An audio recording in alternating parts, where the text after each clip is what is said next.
Sige. So karon na pod nakahigayon na pod ta og kuan. Hiking kay kuan wala may klase karon sa TESDA kay holiday karon. So morning nakahigayon na sab ta og hike.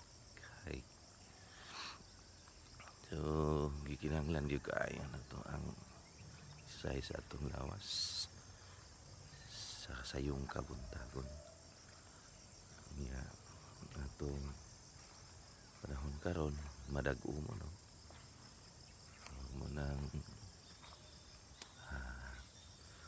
hiking ta may na lang na mga pipila ka mga steps atong kuan karong adlaw.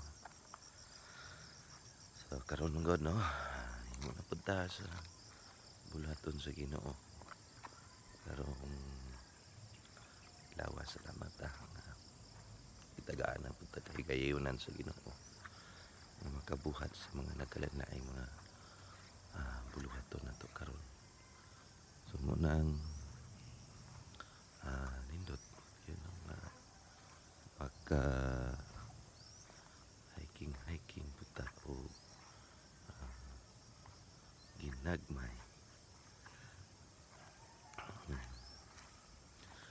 So muna no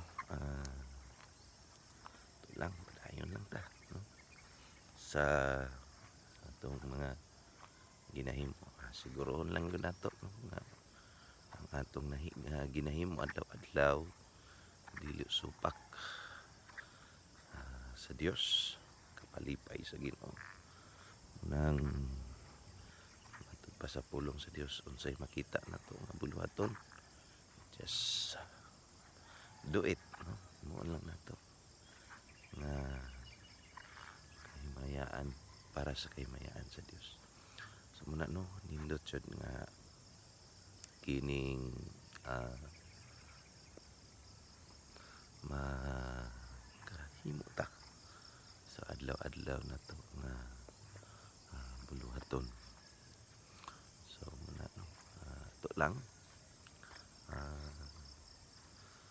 sigurohon gyud no nga napalipay na to ang Ginoo kanunay sa atong tagsa kinabuhi. Kaya ang Dios nagtan-aw man na kanunay nato sa atong mga gipanghimo.